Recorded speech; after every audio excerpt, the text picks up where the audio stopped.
મને પોતાને એવું લાગે છે કે જીવનમાં જો કોઈ એવો વિચાર કે એવું કાર્ય કે એવું ધ્યેય હોય ને તો એ તમારામાં એક જુદી જાતની ઉર્જા ભરે છે. નમસ્કાર. ડૉક્ટર સોનલ માનસિંગ એમના નામની આમ તો ઓળખ આપવાની જરૂરત જ નથી, કારણ કે ભારતીય શાસ્ત્રીય નૃત્ય અને ઓડિશા નૃત્યના કલાગુરુ છે અને એમનું એટલું બધું મોટું નામ છે. આજે સુરતની અંદર નાટ્યકથા કૃષ્ણા માટે તેઓ આવ્યા છે, તો અમે એમની સાથે સવાલ જવાબ કરીશું. ખાસ કરીને એક વાતની હું તમને ઓળખ આપવા માગું છું કે પૂર્ણિમા પકવાસા 102 વર્ષના હતા અને એમના માતાજી ડાંગના દીદી તરીકે ઓળખાતા હતા. અને આજે ડૉક્ટર સોનલ માનસિંગ પોતે 81 વર્ષના છે અને તમે એમની પર્સનાલિટી જુઓ, 81 વર્ષે પણ યુવાન જેવી એમની એનર્જી છે. તો બીજી બધી ઘણી બધી વાતો લોકોને ખબર જ છે, પરંતુ અમારે એ જાણવું છે કે 81 વર્ષે આટલી બધી સ્ફૂર્તિ ક્યાંથી લાવો છો? મેડમ, 81 વર્ષે આજે તો કોઈ 65 કે 60 વર્ષનું હોય ને તો એમ વિચારે કે હું કેવી રીતના આગળ જઈશ, કારણ કે હું તો લથડી જઈશ. વિચારે પણ નહીં. તમે 81 વર્ષે આટલી એનર્જી, તમે આજે નાટ્ય પર એટલે સ્ટેજ પર નાટ્ય પરફોર્મન્સ કરવાના છો, તો એના માટે તો બહુ એનર્જીની જરૂર પડે. તો અમારા દર્શકોને અમારે જાણવું છે કે આ કેવી રીતે શક્ય બને? એવું તો શું ખાઓ છો? બગાસા ખાવાના, ઉધરસ ખાવાની, છીંક ખાવાની ના, પણ મને પોતાને એવું લાગે છે કે જીવનમાં જો કોઈ એવો વિચાર કે એવું કાર્ય કે એવું ધ્યેય હોય ને તો એ તમારામાં એક જુદી જાતની ઉર્જા ભરે છે. બાકી તો ભેંસ પણ વાગોળે છે ને ઊંટ પણ વાગોળે છે, ખાય એવું કે. બીજું કે પરિવારનું જે ડીએનએ કહેવાય એ મેં મારા દાદાજીને જોયા છે, મારી બાના સસરાજી. એમનો મારા પર બહુ મોટો એમની અસર છે, એમનો ઉપકાર છે. અને દાદાજીએ મારી બાને વહુ તરીકે ના ગણી, એમની દીકરી તરીકે. ત્યારે બા આટલું બધું કરી શકી. બરાબર. અને બા સૌરાષ્ટ્રની ને દાદાજીનો તો મેં કોઈ પર દાદા મારા અહીંયાના, એટલે એ જુદી જ જાતનું. એટલે બેઉનું મળીને મને જે એક અને you know as I said, મેં કહું ને કે હસતા રહેવાનું. બાકી તો કોના જીવનમાં નથી આવતી મુશ્કેલીઓ, અડચણો, વિઘ્નો નથી આવતા, ભલભલાના બધાના જીવનમાં. પણ એમાં તમે આમ માથે હાથ દઈને બેસી જાઓ ને રડી પડો ને કે હું ડૂબી ગઈ ને આમ થયું ને તેમ થયું, એને પાછા વાગોળ્યા કરવાના દુઃખના, પહાડ તૂટી પડ્યા ના. કોના પણ નથી દુઃખ એ પહેલાં ગણાવો.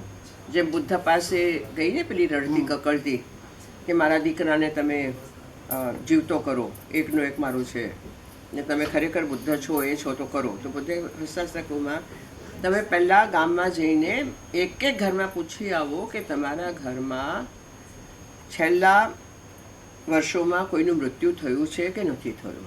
મને એક એવું ઘર લાવી આપ તો હું તને તારા દીકરાને જીવતો કરું. એ તો પછી સાંજના આવી કહ્યું કે એવું એક પણ ઘર નથી. તો કે હવે બસ પગે લાગીને ગઈ. એટલે એ છે કે તમે કંઈક સરસ કરો, સમાજ માટે કરો. હું મારું પોતાનું, આઈ મી માય સેલ્ફ, એ તો બધા કરે, એમાં શું મોટી વાત. પણ તમે હવે જે મને નૃત્ય તો હું શીખવાડું છું, અને નૃત્ય દ્વારા સંસ્કારનું સિંચન, નૃત્ય દ્વારા મૂલ્યો, નૃત્ય દ્વારા સનાતન સંસ્કૃતિની જાણકારી, અને નૃત્ય દ્વારા સ્વસ્થ રહેવું. એટલે તમે જો હલનચલન બંધ કરી દો ને બસ ખાયા કરો કે બેઠા રહો કે દુઃખ કે સુખ જે હોય બધું, એ ના ચાલે. ભગવાને શરીર આપ્યું છે, હાથ પગ આપ્યા છે, પંચેન્દ્રિયો આપી છે, એનો ઉપયોગ ન કરો તો ભગવાન શું કરે? ઓકે મેડમ, અમારે તમારું રૂટીન જાણવું છે. તમે કેટલા વાગે ઉઠો છો, કેટલા? કારણ કે તમારા રૂટીનને કારણે કોઈની લાઈફના ઇન્સ્પિરેશન મળી શકે છે. Arupa,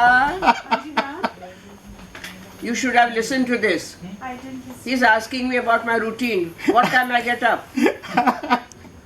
She got up yesterday at 2:30 and went to bed at 2 o'clock. So I think that talks about. No, I'm just joking. કે as and when ભાઈ, જ્યારે વિદ્યાર્થી હો છો, વિદ્યાર્થી તો આજે પણ છું, you know every phase in life has a different lifestyle, right? Tour કરો, મોડું થાય, જેમ આજે 8:30 છે એટલે 9:45 શરૂ થશે, પૂરું થશે, પછી લોકો મળશે મને, અમે પાછા આવશું, પછી કપડાં બદલીશ, પછી શાવર લઈશ, પછી કંઈક ટાઈમ હશે તો કંઈક સૂપ પી લઈશ, અને સવારે અમારે 6 વાગે કે 7 વાગે નીકળવું જ પડે વડોદરા માટે. વડોદરામાં કાલે જ કાર્યક્રમ છે. વડનગરથી દ્વારકા 12 કલાકનો રન છે બાય રોડ, અને દ્વારકાથી સોમનાથ જઈને સોમનાથમાં એ જ દિવસે કરવાનું છે. કેવી રીતે થાય?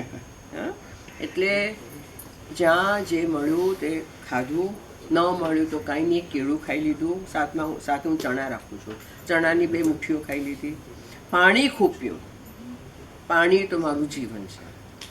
એટલે ફળ છે, ફૂલ છે, આ બધી ચીજો છે, એકાદ ખજૂર ખાઈ લીધું, ના કંઈ મળ્યું તો કાંઈ વાંધો નહીં, કાંઈ વાંધો નહીં.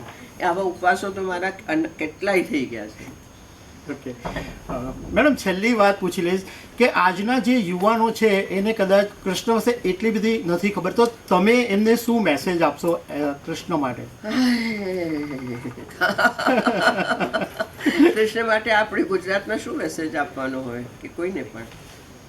તમે કોણ કોલ્ડ વોટર કોઈ છે? એ બેન અરૂપા, are you aware of that cold water band which had come from abroad? હા. Or people know about Michael Jackson, and they know about Whitney Houston, Yes. and Shakira, and Beyonce. Yeah. I know all the names. કે અહીંયા પેલા કોણ છે, પેલા હની સિંગ, Honey Singh, yeah, yeah. yo used to play yo. બાદશાહ. એટલે what I'm saying Yeah. is, કહેવાનો મતલબ એ કે મને એ બધા વિશે પણ ખબર છે, અને શ્રી કૃષ્ણનું પણ, અને શ્રી રામનું ચરિત્ર પણ, અને આપણી જે બધી સંત અહીંયા ગંગાબાઈ થઈ ગઈ સંત, કોને ખબર છે બોલો? ગંગા સતી, હા, રાણક દેવી. તો એ બધી વાતોમાં મને રસ છે. એટલે જીવનમાં તમને રસ હોય ને જાણવાનો, એ ઈચ્છા હોવી જોઈએ, તમારે જાણવું છે, પૂછો. દાદાજી હંમેશા કહેતા પૂછશે તો જવાબ મળશે, નહીં પૂછે તો કંઈ ખબર જ નહીં પડે. તમે છો ને આ ભેંસ છે, શું કરે? Doctor Sonal Mansingh, thank you very much. ધન્યવાદ.